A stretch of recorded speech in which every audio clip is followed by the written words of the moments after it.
Aujourd'hui, il est question de parler de l'analyse de vos confrères. Alors, pourquoi faire ça? Je vais vous en parler tout de suite. Déjà, je voulais vous remercier de participer à cet atelier. Et ce que je vais faire, c'est que je vais partager mon écran. Un peu perturbé, c'est la course depuis ce matin. Et donc, alors, je vais partager mon écran tout de suite. Voilà, voilà. Qui c'est qui n'a pas de son? C'est Guérino qui n'a pas de son, mais Non, c'est bon. c'est bon? Ouais. Ouais. Ok, super. Alors, donc, l'analyse de vos homologues, c'est quoi? Et je vais vous en parler tout de suite. Ce qu'il faut savoir, c'est que souvent, on se lance sur le marché en tant qu'indépendant, et puis on se dit, bon, bah tiens, je vais peut-être un peu voir ce que font les autres.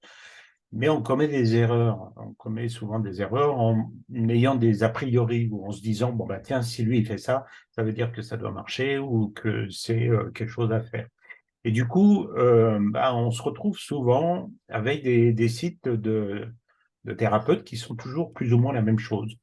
Ou, par exemple, bah, je dis n'importe quoi, je prends un exemple, je suis sophrologue, qu'est-ce que la sophrologie? Prenez rendez-vous. Ok, bon, on ne sait pas trop quoi faire, trop quoi mettre dedans, on ne sait pas comment on va pouvoir se présenter, est-ce qu'il faut raconter notre histoire, qu'est-ce qu'il faut mettre dans notre site, etc. Donc, on ne sait pas trop. Et puis, du coup, on fait pas mal d'erreurs. Et si toutefois les autres font des erreurs, eh bien, on s'inspire de ces erreurs pour les commettre sans avoir vraiment pu se faire une idée précise de comment se différencier et comment s'en démarquer surtout. Alors, pourquoi c'est important? Eh bien, ça va vous permettre d'avoir un moyen déjà de pouvoir justement vous différencier de vos démarqués, d'identifier les forces et les faiblesses alors on appelle ça des concurrents, on peut appeler ça aussi des confrères, on peut appeler ça des homologues, appeler ça un petit peu comme on veut, comme vous voulez. Il y en a certains, le mot concurrent, ça les chagrine et puis ça leur donne un peu de bouton. Parce que c'est vrai qu'à force de vivre dans un monde de dualité, on finit par se frictionner ou d'être dans la compétition à chaque fois. Et c'est pas toujours le monde dans lequel on aimerait être. Mais il faut savoir une chose, c'est que on y est de toute façon. Et puis, il y a du monde, évidemment. On doit faire un chiffre d'affaires quand on est indépendant. Pourquoi? Parce que sinon, on n'a pas de revenus. Et ce qu'il faut, c'est essayer de, alors pas faire mieux que les concurrents, c'est pas la question, ou pas essayer de se battre contre les autres, c'est essayer de se démarquer un peu des autres pour se faire remarquer, évidemment, hein, pour construire sa clientèle. De toute façon, il n'y a pas que euh, il y a plusieurs critères quand on veut se faire remarquer, qu'on veut se démarquer, se différencier. Il y a énormément de critères. Ce qui est important, c'est quand on travaille sur l'identité de marque, ça va être le plus important. Là, on prend tous les points en fait par lesquels on doit passer parce que il faut comprendre une chose, c'est que en tant qu'indépendant, les clients, ils vous achètent vous. Ils n'achètent pas vos compétences. Donc, n'essayez pas de vous démarquer avec vos compétences, ça ne fonctionne pas. D'essayer de mettre aussi des certifications que vous avez obtenues, etc. C'est pas ça qui rassure les gens et les clients. Je vous le dis tout de suite. On a l'impression, la fausse impression, souvent, que c'est grâce à ça qu'on va séduire un client. Non, ça, vous en servez pour séduire un employeur, vos compétences, des certifications, des formations que vous avez pu suivre. Un client, c'est pas ça. Lui, ce qu'il choisit en premier, c'est vous. Okay. Donc, c'est important de créer son identité de marque. Et quand on travaille sur une identité de marque, eh bien, c'est un des points avec lequel on travaille, sur lequel on travaille, c'est de savoir qu'est-ce que font les confrères. Donc déjà aussi pour étudier non seulement les forces et les faiblesses, mais aussi essayer de voir quelles sont les erreurs que eux peuvent commettre. Et quand on a déjà une petite idée qu'on est passé avec moi sur justement pas mal de points, que ce soit sur l'identité, l'histoire, sur les valeurs, l'énoncé de mission, que ce soit sur le site, etc., et qu'on a un petit peu un sens des erreurs qu'il faut éviter de commettre, eh bien, quand on arrive sur un site de concurrent, vous allez voir tout à l'heure, c'est assez génial parce qu'on peut voir quelles sont les erreurs que nos confrères commettent. Donc, c'est surtout à ne pas reproduire. Identifier aussi les opportunités que vos concurrents peuvent avoir manquées. Il se peut que, vous allez voir tout à l'heure, on va regarder qu'est-ce qui manque dessus, qu'est-ce que le confrère a pu manquer dans sa façon de communiquer ou dans la façon de voir les choses.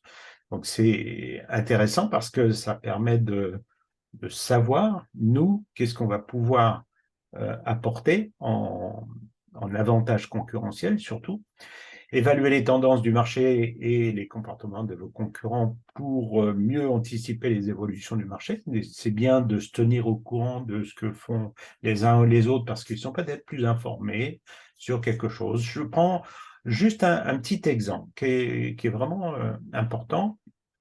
Des fois c'est un exemple qui me vient là tout de suite, hein. Vous avez vu, il y a une nouvelle réglementation au niveau des auto-entrepreneurs ou des entreprises indépendantes où il faut préciser notre nom avec marqué E.I.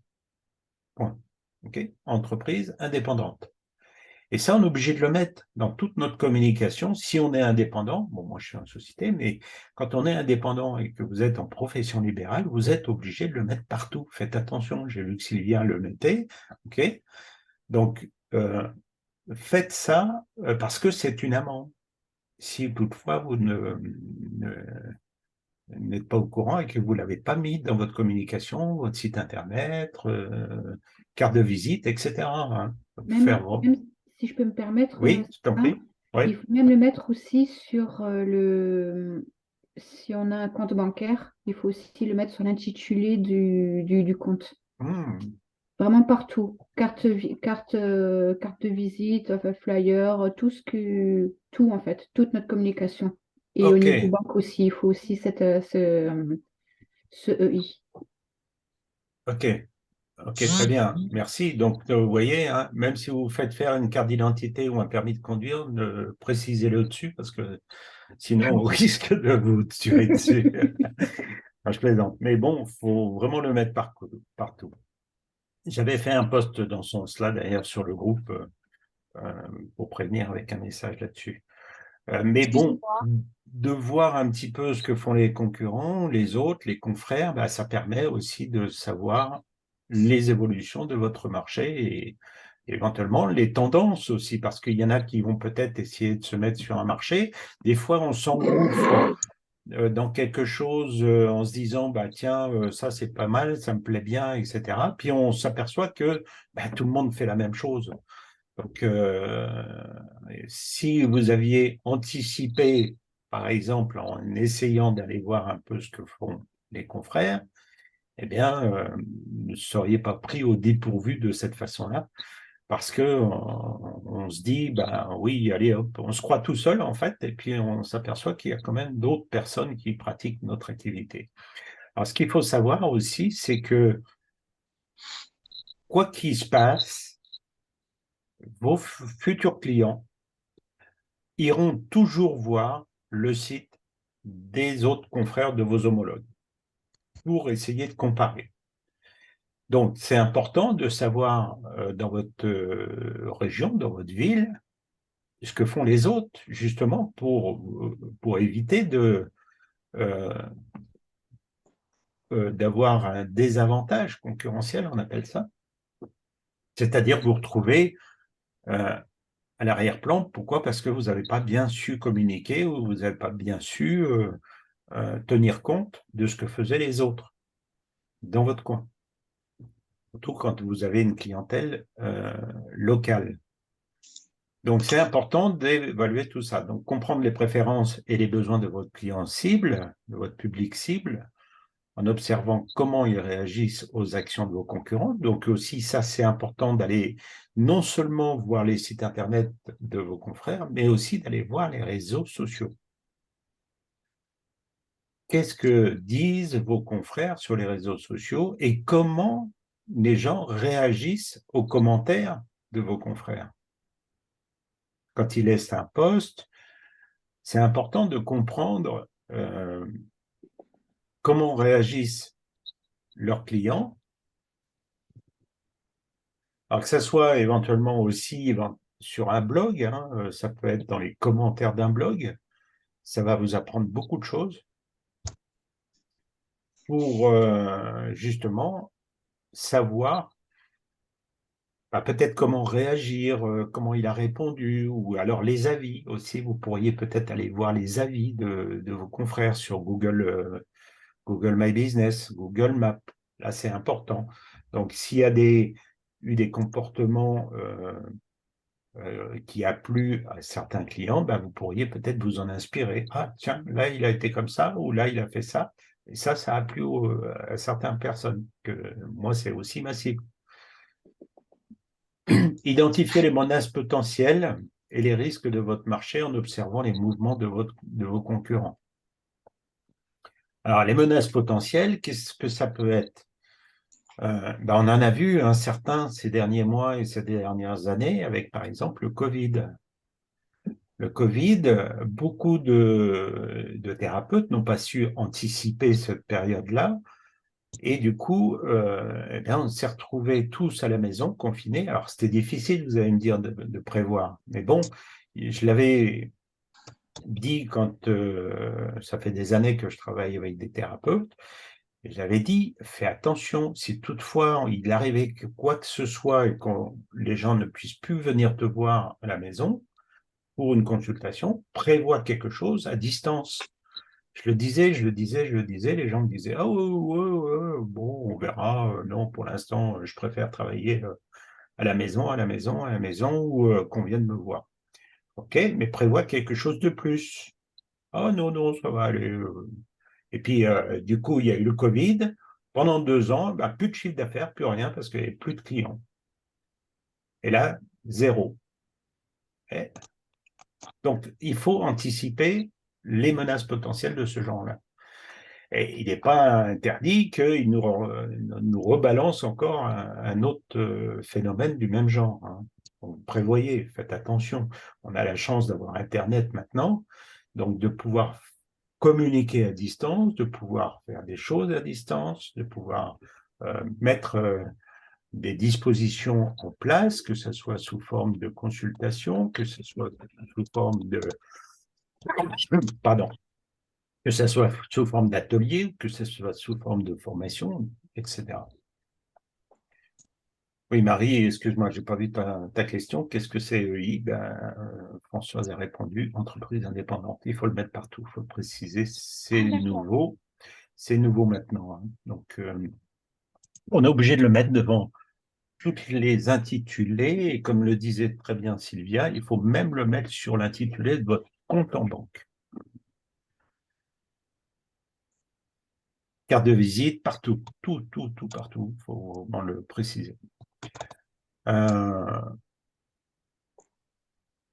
Évaluer la pertinence de vos prix et de vos offres par rapport à ceux de vos confrères. Ça aussi, c'est important. Alors souvent, on le fait, ça, je n'ai pas dit qu'on ne le fait pas, mais ça, c'est une des choses qu'on va faire. On va aller voir un peu ce que font les autres, puis on va se dire, on va se mettre moins cher. C'est pas forcément toujours une bonne politique.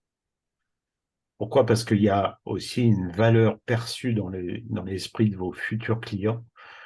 C'est-à-dire qu'on estime, nous, en tant qu'être humain, que plus on va payer cher et plus la qualité est meilleure. C'est un réflexe qu'on a. Et c'est difficile s'en défaire. Donc, vos futurs clients ont exactement la même chose. Et quand on fait quelque chose qui est pas cher, qu'on propose quelque chose pas cher, dans l'esprit du futur client, c'est pas très bonne qualité, quoi. Donc, ça vous dévalorise, ça dévalorise votre qualité, votre service, et puis en fin de compte, vous ne gagnez pas grand-chose. Donc, il faut faire attention avec cette politique de pas cher. J'avais créé un atelier là-dessus sur comment justement calculer son revenu de thérapeute et quel prix quel tarif pratiquer. Je crois que dans le